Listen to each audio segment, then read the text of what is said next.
December 26, 1944, 4:50 in the afternoon. Through the smoke and falling snow, German General Fritz Kockott raised his binoculars. His hands trembled, not from the cold, from disbelief. There, emerging from the white chaos like an iron phantom, rolled an American Sherman tank. Turret number painted in white, C3, the name chalked on its flank, Cobra King. Cockott's intelligence reports lay scattered across his command table. Every single one confirmed the same impossible truth. General George Patton's Third Army was 100 miles south, locked in brutal combat along the Saar River. German reconnaissance had photographed his tanks that very morning. Radio intercepts placed his headquarters at Nancy, France. Yet here, smashing through the German perimeter around Bastogne, came American armor bearing Third Army insignia. Kockott grabbed his field telephone. The line crackled. "How?" he shouted into the receiver. "How did they vanish and reappear?" No one had an answer. In the span of 72 hours, 133,000 American vehicles had disappeared from one battlefield and materialized on another 100 miles to the north. An entire army. Gone, then reborn in blood and steel at the gates of a dying Belgian town. This is the story of the greatest disappearing act in military history. A mystery that would haunt German commanders until the end of the war. A feat so audacious, so mathematically improbable, that even today historians struggle to explain exactly how it happened. The answer begins 2 weeks earlier with a man they called the Prophet. Nancy, France, December 9th, 1944. Morning rain hammered the windows of the Caserne Molifor, an aging French barracks that served as Third Army headquarters. In a sparse office on the second floor, Colonel Oscar Koch spread aerial reconnaissance photographs across a map table. At 47 years old, Koch possessed the kind of face that revealed nothing. Sharp eyes, thin lips, the bearing of a man who dealt in certainties, not speculation. But today, certainty eluded him. For 3 weeks, Koch had watched German divisions vanish from his intelligence reports. Panzer units pulled from the line, elite SS troops relocated north, radio traffic that suddenly went silent. It was like watching pieces disappear from a chessboard, one by one, with no clear pattern. Until now. Koch's finger traced a line across the map through the Ardennes forest, that dense woodland straddling Belgium and Luxembourg, where 4 American divisions held an 80-mile front with the strength of one. "Here," he said to his assembled staff. "This is where they'll come." The room fell silent. Outside, rain continued its relentless assault. Someone coughed. Koch lifted his eyes from the map.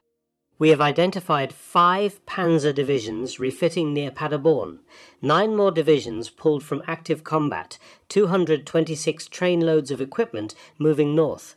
Gentlemen, the Germans are massing for a counter-offensive. And when it comes, it will hit First Army's sector, just north of our boundary." A captain spoke up, voice uncertain. "Sir, with respect, every other intelligence section reports the Germans are finished. Beaten. They lack the fuel, the men, the will to. They lack nothing but our attention," Koch interrupted. His voice remained level, but something cold moved behind his eyes. "Which is precisely what they're counting on." At precisely 1100 hours, Koch entered the office of Lieutenant General George S. Patton, Jr. The contrast was immediate. Where Koch embodied restraint, Patton radiated controlled fury. 59 years old, face carved from granite and ego, pearl-handled revolvers resting on his hips like warnings. He stood at his desk, studying a map of the push toward Frankfurt. "Oscar," Patton said, not looking up, "tell me something I want to hear." "Sir, I need to brief you on something you need to hear." Now Patton looked up. He knew that tone. For the next 40 minutes, Koch laid out his analysis. The missing divisions, the rail movements, the ominous quiet along the Ardennes. He spoke in measured tones, presenting facts like a surgeon presenting X-rays of a terminal illness. When he finished, Patton walked to the window. Rain streaked the glass. Beyond, his Third Army prepared for the drive into Germany, the thrust toward Frankfurt that would end the war by Christmas. "You're telling me," Patton said slowly, "that while we're planning to attack east, the Germans are planning to attack west, into our flank, into First Army's sector, sir." "But yes, it threatens our entire northern boundary." Patton turned. His jaw worked. Oscar Koch had been his intelligence officer since North Africa, through Sicily, across France. In 3 years, Koch had never been wrong. What do you need?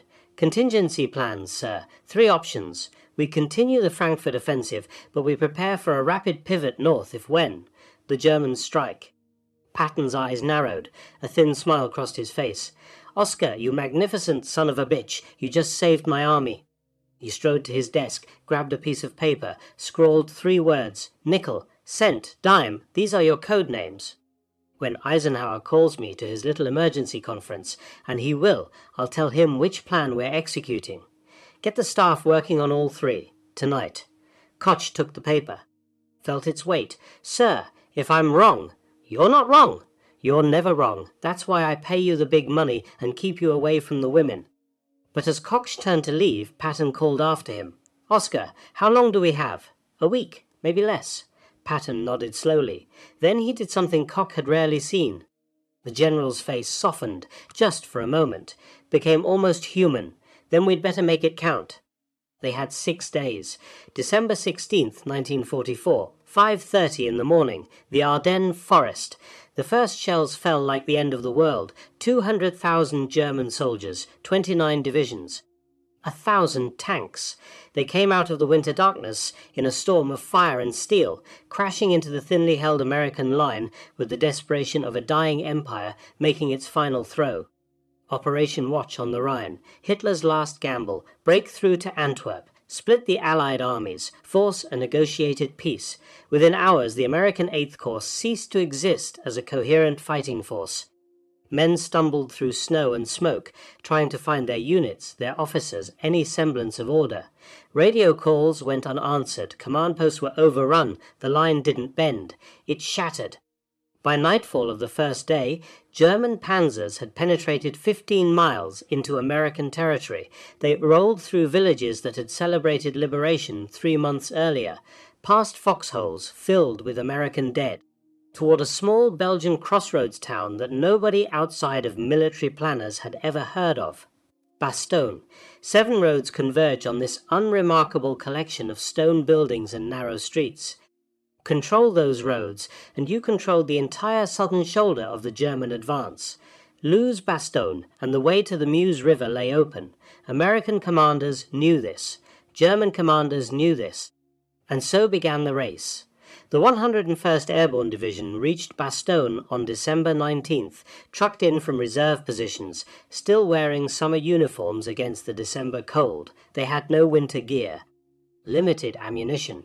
No time to dig proper defences. Their acting commander, Brigadier General Anthony McAuliffe, walked through the town square that first night, studied the 7 roads radiating outward like spokes on a wheel, watched his paratroopers take up positions in frozen ground.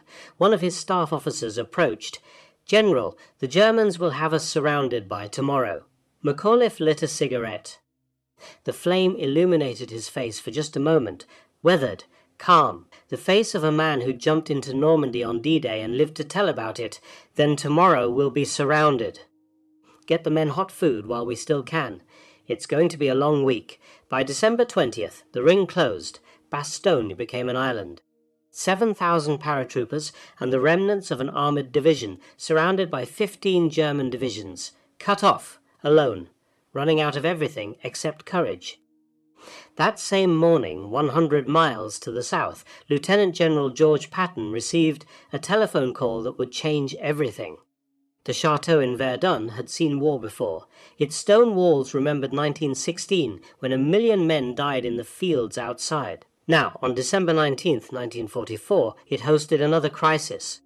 General Dwight Eisenhower, Supreme Commander of Allied forces in Europe, stood before a wall map that showed the German penetration as an obscene bulge pushing into Allied territory. Around him, his commanders gathered. Grim faces. Uncertainty in the air like smoke. Patton arrived last, striding in with the confidence of a man who already knew what would be asked of him. Eisenhower got straight to it.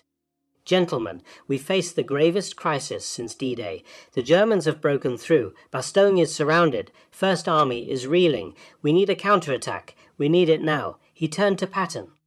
George, how long will it take you to disengage from your current operation and attack north? The room went quiet. Every man there understood the magnitude of the ask.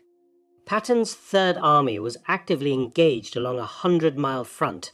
His troops were attacking eastward toward Germany, to pivot 90 degrees, to completely reverse direction while in contact with the enemy, to march through winter weather over icy roads, to attack into the teeth of a German offensive. Impossible. Patton pulled a piece of paper from his pocket, unfolded it, 3 words written in his own hand: nickel, cent, dime. I can attack with 3 divisions in 48 hours. General Omar Bradley, commander of the 12th Army Group, actually laughed, a short, bitter sound. George, be serious. You can't. 48 hours, Patton repeated, his Aussies locked on Eisenhower's. 2 days from now, December 22nd, at 0630 hours, I will attack with the 4th Armoured, the 26th Infantry, and the 80th Infantry Divisions. We will hit the southern shoulder of the Bulge and drive for Bastogne. Eisenhower studied him, looked for the bluff, the bravado, found only absolute certainty. How? Patton smiled. It was not a pleasant smile. I have the best damned intelligence officer in the European theatre. Colonel Koch predicted this attack a week ago. We've been planning for it ever since. All I need is the word. He pulled out a field telephone, placed it on the table. 1 phone call, and my staff executes. Your choice, Ike. Do we save Bastogne or watch it die? For a long moment Eisenhower said nothing, weighed the impossibility, the audacity, the sheer balls it took to even suggest such a thing. Then he nodded. Do it. But George... His voice hardened. Don't you dare attack piecemeal. I want your full weight. Don't you dare fail those men in Bastogne. Patton picked up the phone. Dialed. Spoke 1 word to his chief of staff. Nickel. Then he hung up. Looked at the assembled generals. At their doubt. Their fear. Gentlemen, the Kraut has stuck his head in a meat grinder, and I've got hold of the handle. He walked out of the chateau into the December afternoon. Snow had begun to fall. Somewhere to the north, in a dying Belgian town, 7,000 men waited for a miracle they didn't know was coming. The impossible was about to become inevitable. But first, an entire army had to disappear.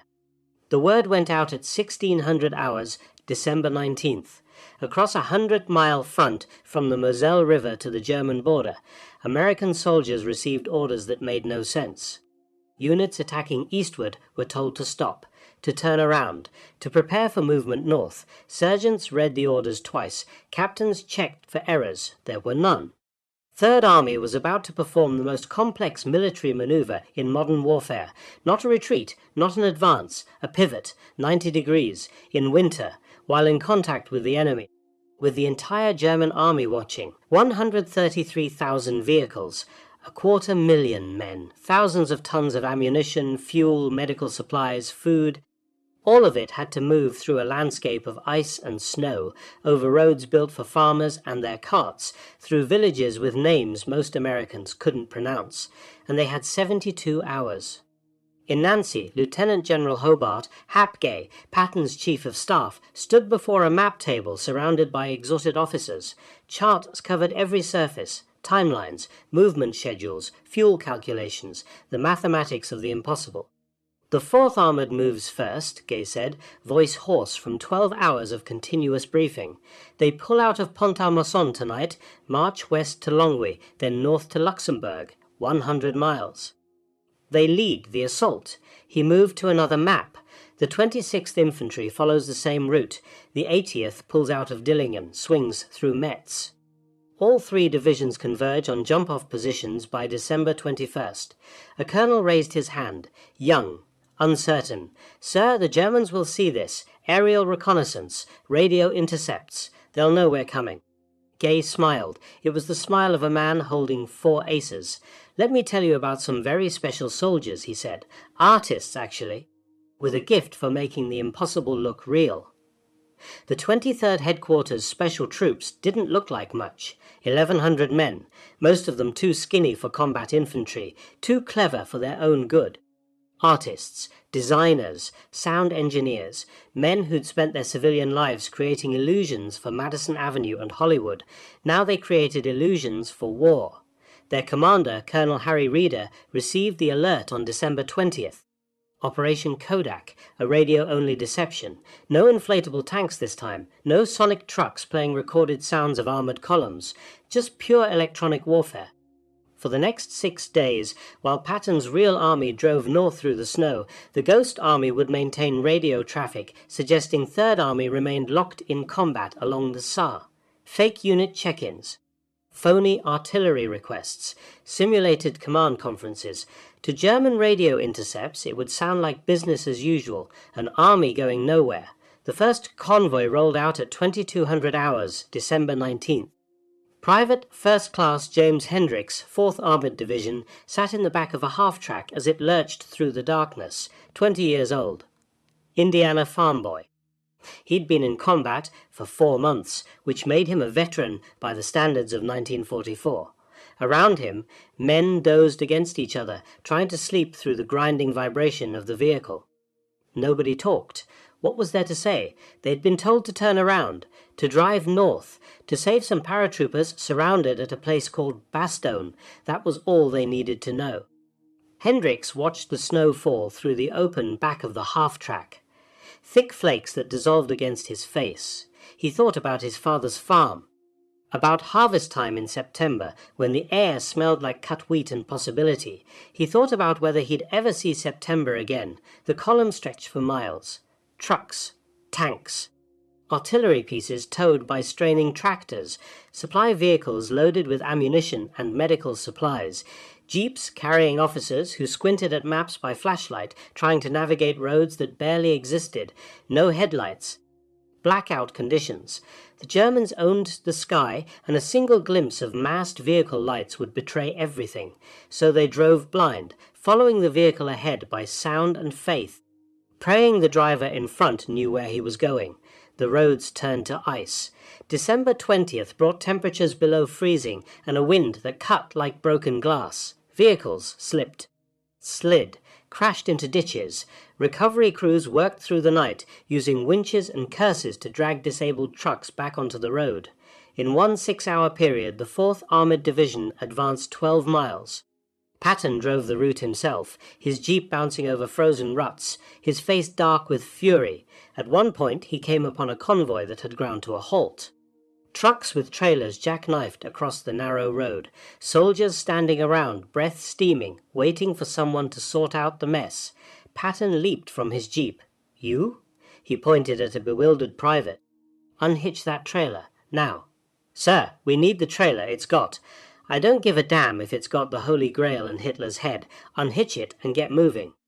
Every minute you waste, men die in Bastogne. The private scrambled to comply. Behind him, other drivers began unhitching trailers without being told.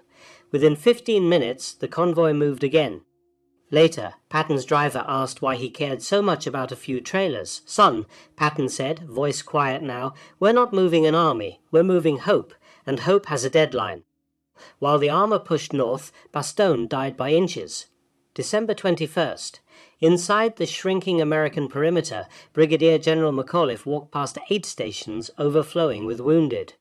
Past supply dumps where medical officers rationed morphine and bandages. Past foxholes where paratroopers crouched in frozen misery, watching the German lines grow closer each day. The 101st Airborne had come to Bastogne with 3 days of ammunition. They'd been surrounded for 2. Artillery shells fell with metronomic regularity. German 88s, mortars, the whistle-scream crump that defined existence. Men learned to identify incoming fire by sound alone, learned to judge whether to dive for cover or keep walking. Some guessed wrong. In a cellar beneath the town's main square, McAuliffe studied reports by candlelight, ammunition expenditure, casualty counts, food remaining. The numbers told an ugly story. His operations officer entered. "Captain, name lost to history." Face grey with exhaustion. "Sir, we've got maybe 36 hours of small arms ammunition, less if the Germans launch another major attack. Artillery is down to 10 rounds per gun per day." "And the food?" "We're slaughtering horses, mixing the meat with crackers to make it go further." McAuliffe nodded, set down the report, rubbed his eyes. "Anything from Third Army?" "Radio intercepts suggest they're still engaged along the Saar. No indication of movement north, which meant they were alone. Had always been alone. Would. Die alone. McAuliffe stood, walked to the narrow window that looked out onto the square. Snow fell through the darkness. Somewhere out there, 15 German divisions tightened the noose. "We hold," he said, "however long it takes." We hold. December 22nd, 0630 hours. The world exploded. From jump-off positions south of Luxembourg, 3 American divisions launched themselves at the German southern flank, the 4th Armoured in the center, the 26th Infantry on the left, the 80th on the right, 30 miles of coordinated assault through a snowstorm. Artillery hammered German positions. Fighter bombers would have joined the attack, but the weather kept them grounded. So it came down to men and machines, armor grinding through frozen fields, infantry slogging through snow that reached their knees. The Germans fought back with everything they had: anti-tank guns, panzers dug into defensive positions, machine gun nests that turned roads into killing zones, progress measured in yards, in hours. In blood, Sergeant Michael Novak, 26th Infantry Division, led his squad through the outskirts of a village whose name he never learned. They moved from building to building, clearing rooms with grenades and rifle fire. The work was methodical, brutal, intimate. In one house, they found a German soldier no older than 18, wounded, left behind by his retreating unit. He looked up at them with eyes that held no hope. Novak called for a medic. They patched the kid up, left him for the collection teams that would come later. War was awful enough without becoming animals. By nightfall of the first day, Patton's forces had advanced 3 miles. In Bastogne, nobody knew help was coming. That same day, at 1400 hours, 4 Germans approached the American lines under a white flag, officers, carrying a typewritten message. The demand was delivered to Major Alvin Jones, C-Sec Battalion, 327th Glider Infantry. He read it twice, felt ice in his stomach that had nothing to do with the December cold. The German ultimatum was polite, professional, utterly ruthless: surrender within 2 hours or Bastogne would be annihilated. Artillery, airstrikes, a destruction so total that civilian casualties would be on American conscience. Jones carried the message to McAuliffe's headquarters, found the general playing cards with his staff, trying to keep morale up with forced normalcy. "General, the Germans want us to surrender." McAuliffe looked up from his cards, blinked. "What? They sent an ultimatum. We have 2 hours too. Oh, nuts." The word hung in the air. Then someone laughed. A single bark of surprised laughter that spread through the room like infection. Men who'd been living with death for days, suddenly laughing at the absurdity of someone thinking they'd quit now. McAuliffe's operations officer wiped tears from his eyes. "Sir, what should we tell them?" McAuliffe thought about it, about eloquent refusals, about military protocol, about all the proper ways to tell an enemy to go to hell. "Tell them exactly what I said. Nuts. Sir, you heard me. Just write nuts. That's message." If they don't understand American English, that's their problem.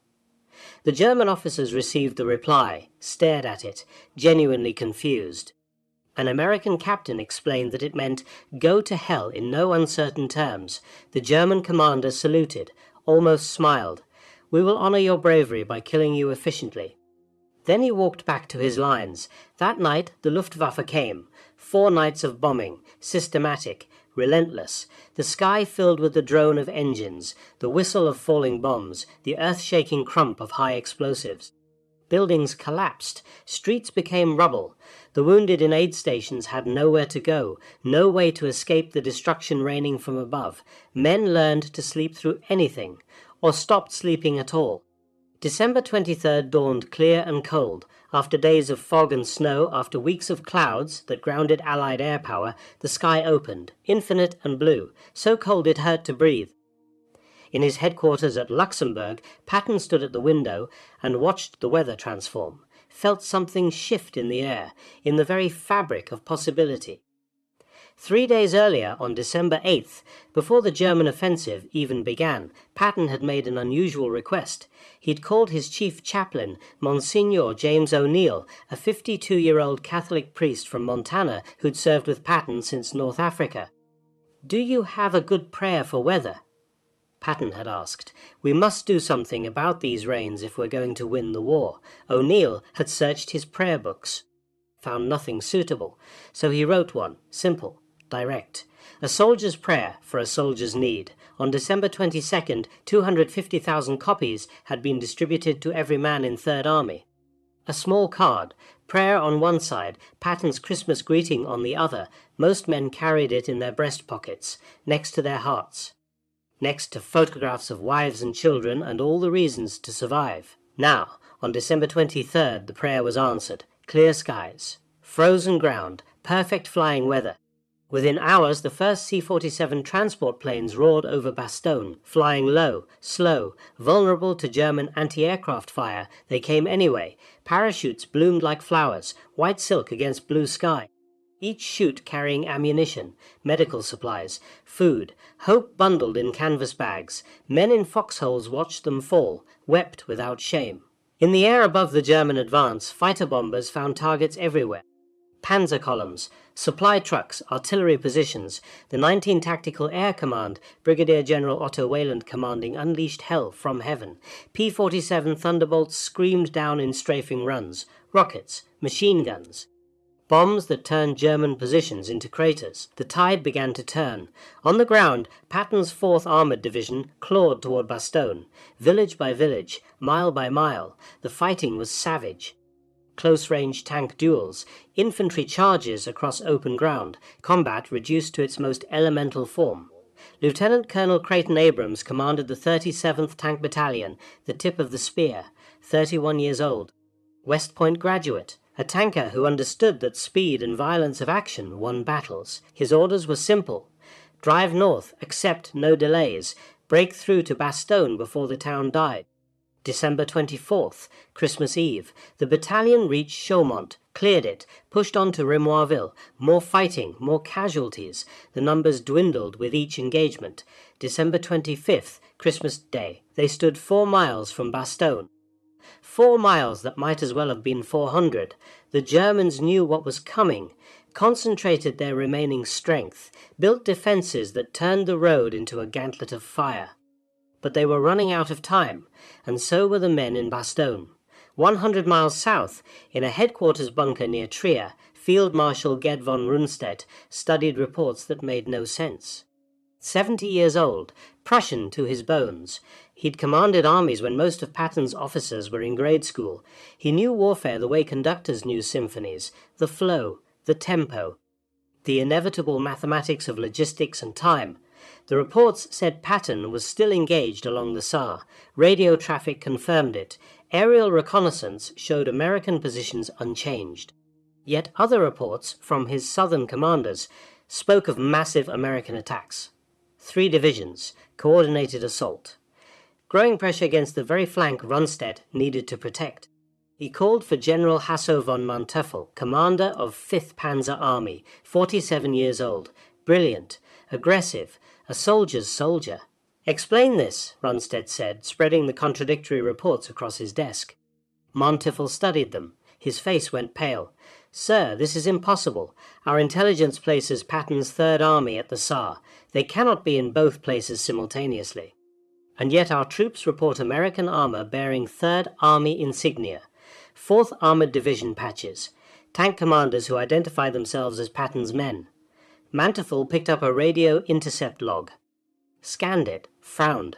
Sir, these transmissions, they're exactly what we'd expect from an army engaged in active combat. Artillery fire missions, supply requests, unit check-ins.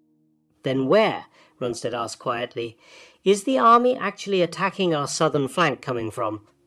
No one had an answer, because the answer was impossible. You could not move an entire army, 6 divisions, hundreds of thousands of men, thousands of vehicles, over 100 miles in 72 hours without being detected. The logistics alone defied reason. Radio traffic left signatures. Vehicle movements raised dust. Fuel consumption created patterns. Intelligence analysts could track an army the way hunters tracked wolves in snow, unless that army moved in complete radio silence. Unless it travelled at night under blackout conditions, unless every transmission came from somewhere else entirely. Rundstedt walked to his wall map, traced the line from the Saar to Luxembourg with one finger. 100 miles, maybe more. They did it, he said, voice filled with something close to awe. Somehow they actually did it. Manteuffel joined him at the map. "Sir, even if Patton has redirected forces north, we still hold Bastogne. The siege is working. The Americans are running out of ammunition, food, medical supplies. In 3 days, perhaps 4, the town will fall." "Will it?" Rundstedt didn't look away from the map. "General, how many times has Patton surprised you in this war?" Manteuffel had no answer for that either. "Increase pressure on Bastogne," Rundstedt ordered. "Commit reserves. If we lose that town, we lose the southern anchor of our entire offensive. Everything depends on holding it." As Manteuffel left to relay the orders, Rundstedt remained at the map, studying the impossible maneuver, the vanishing act. The ghost army that moved like smoke and struck like a hammer.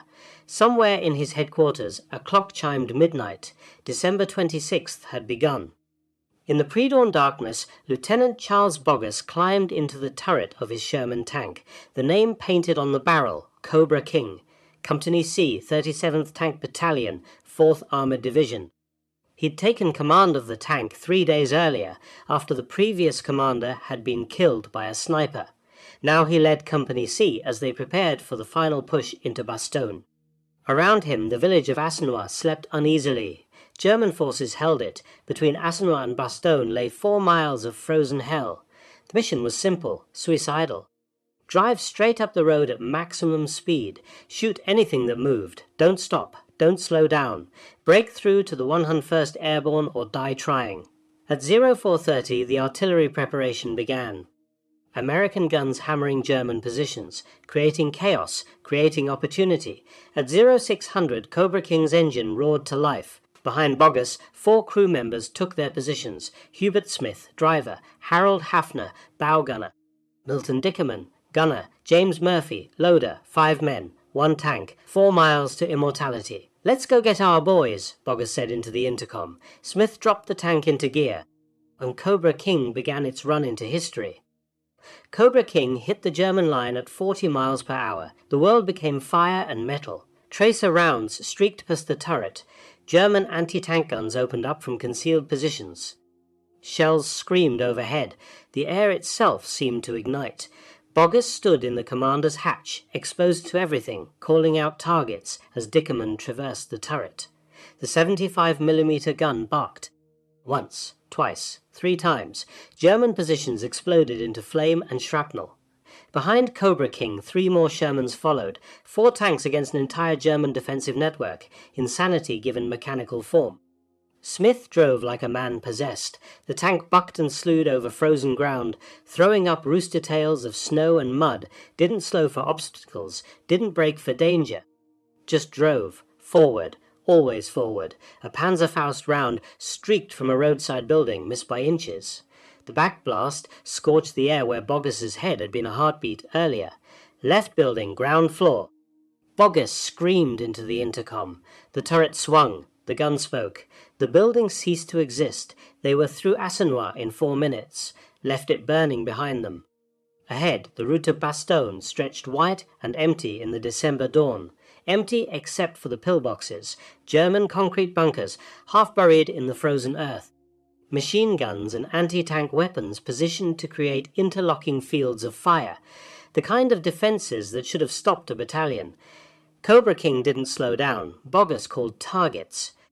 Dickerman fired. Murphy loaded with machine precision. Hafner raked suspected positions with the bow machine gun. Smith drove through the fire like a man crossing streets in a rainstorm. 1 mile. 2 miles. 3. A German shell struck Cobra King's forward armor. The whole tank rang like a bell. Inside, the crew was thrown against steel walls. Boggess felt his teeth clash together. Tasted blood. "Status!" he shouted. Still rolling, Smith's voice, tight with adrenaline. "Gun up, Dickerman, loader up, Murphy." They kept moving. 4 miles became 3, then 2, then 1. At 16:45 hours, Cobra King topped a small rise, and Boggess saw movement ahead. Figures in foxholes. Americans or Germans dressed as Americans. The stories about infiltrators made everyone paranoid. "Contact front!" Boggess called. Infantry in defensive positions. He brought Cobra King to a halt, stood higher in the turret. The figures didn't move, didn't shoot. Just watched this lone American tank materialize out of the smoke and chaos. Boggess cupped his hands around his mouth. "Who are you?" Silence. The wind carried snow across the killing ground between them. Then one figure rose from his foxhole, walked forward, slow, cautious. A soldier who'd learned not to trust anything. He reached the tank, looked up at Boggess. His face was grey with exhaustion, hollow-eyed, the face of a man who'd been surrounded for a week and lived on nothing but will. The soldier extended his hand. First Lieutenant Duane Webster, 326th Airborne Engineer Battalion, 101st Airborne Division. Boggess gripped the hand, felt it tremble. Lieutenant Charles Boggess, 37th Tank Battalion, 4th Armoured Division. Behind Webster, men began emerging from foxholes, slowly at first, then faster, running, shouting, laughing and crying at the same time. 7 days of siege breaking in a wave of relief and joy.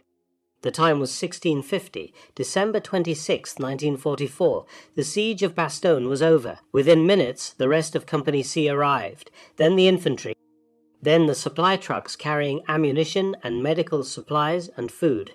A corridor of American steel punched through the German encirclement. At 1710 hours, Lieutenant Colonel Creighton Abrams walked into Bastogne's town square and found Brigadier General Anthony McAuliffe standing there, hands in pockets, looking like a man who'd just woken from a long nightmare. Abrams saluted. "Sir, we're here." McAuliffe returned the salute, tried to speak, couldn't, finally managed a nod. Behind them, paratroopers embraced tankers. Men who'd never met, who came from different worlds, who shared only this moment of survival. They wept without shame, passed cigarettes with shaking hands, told each other they'd never doubted, lied with perfect sincerity. That night the corridor held. German counterattacks came in waves, trying to close the gap, to restore the siege. But the gap held, ammunition flowed, reinforcements arrived. The dying town began to breathe again. The cost had been terrible. The 101st Airborne lost 341 men killed, 1,691 wounded, 516 missing. The 4th Armoured Division paid its own price in blood. Company C was down to 4 operational tanks, but Bastogne survived, and in that survival the German offensive died. In the days that followed, men asked the question that German commanders couldn't answer. How? How did an entire army vanish from one battlefield and appear on another, 100 miles away, in 72 hours? The answer came in layers, each one revealing another piece of the impossible made real. First, the foresight. Colonel Oscar Cox, December 9th briefing, his warning that came 1 week before the Germans attacked. That single week made everything else possible. While other intelligence sections reported German weakness, Cox saw the truth. And Patton listened.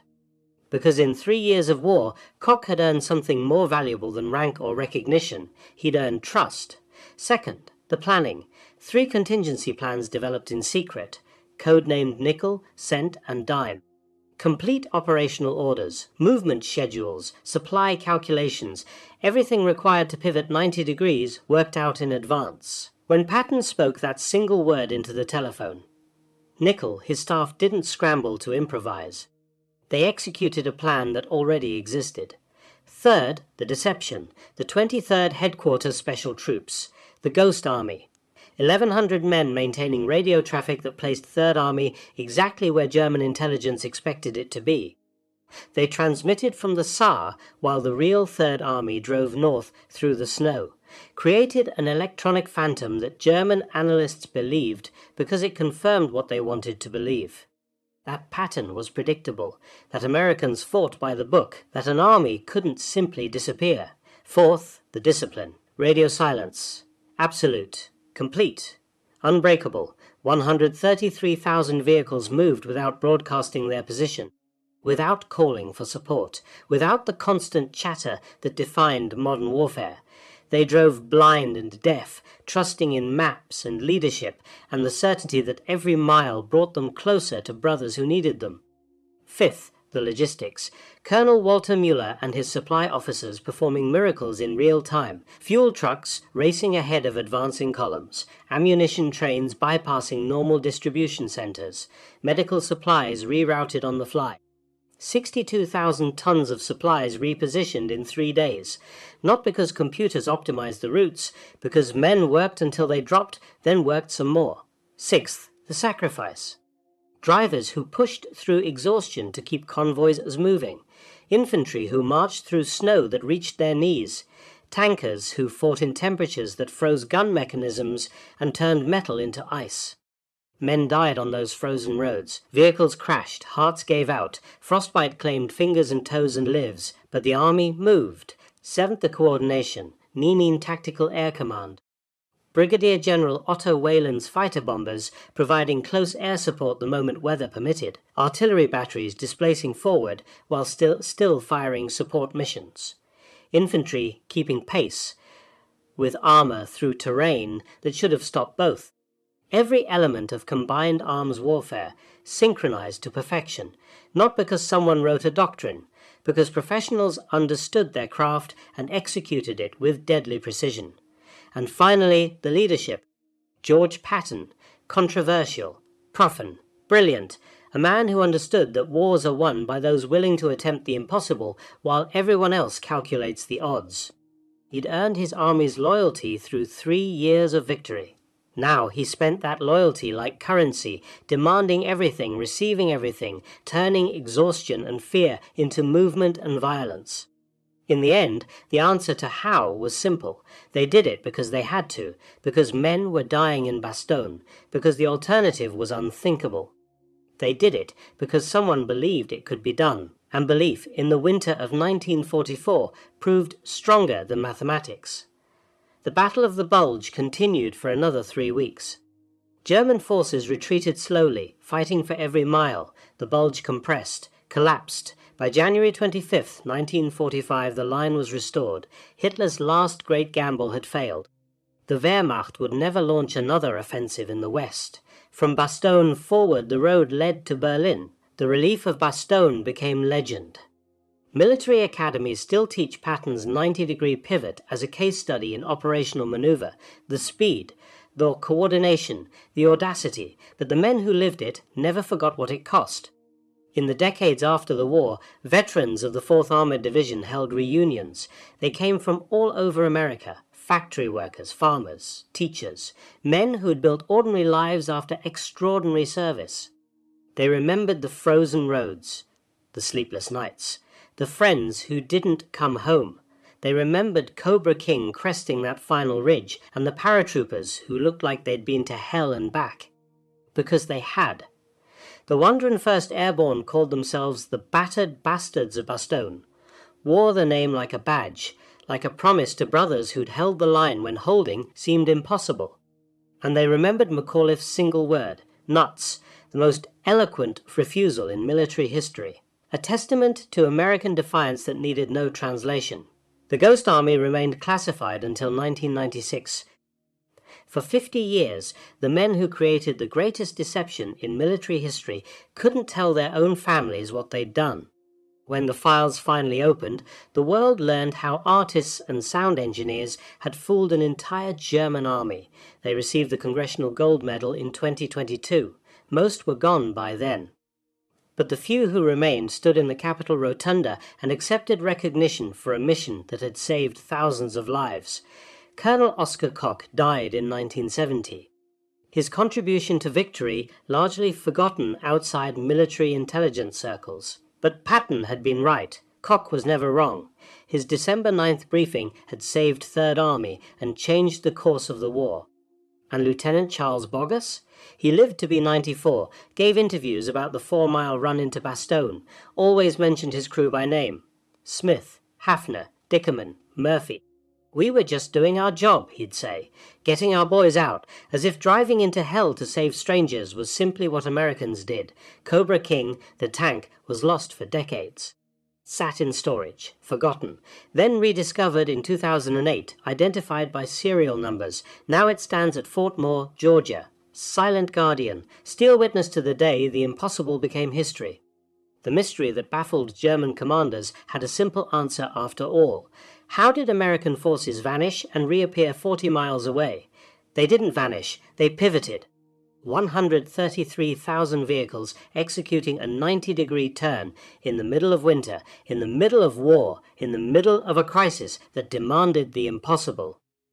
They moved because their brothers needed them, because someone had the foresight to plan, because 1,100 artists created a phantom army, because thousands of soldiers drove through frozen hell without complaint, because leadership demanded it, and discipline delivered it, and courage sustained it. The Germans couldn't explain it because they were looking for complexity, for some elaborate trick, some secret technology or brilliant strategy. They never considered the simple truth, that Americans, when pressed to the wall, when told something cannot be done, when faced with the choice between the impossible and the unthinkable, will choose the impossible every single time and make it look easy. This is the story of Bastogne, not just of a siege lifted or a battle won, but of an army that vanished from one battlefield and materialized on another because men believed in something larger than themselves. They believed in each other, in duty, in the brotherhood forged in foxholes and tank turrets and frozen supply convoys. They believed in America, and on December 26, 1944, at 1650 hours, that belief became steel and fire and deliverance. The siege was broken, the impossible achieved, the legend forged, and somewhere in the December snow, the ghost army smiled and faded into history, mission accomplished.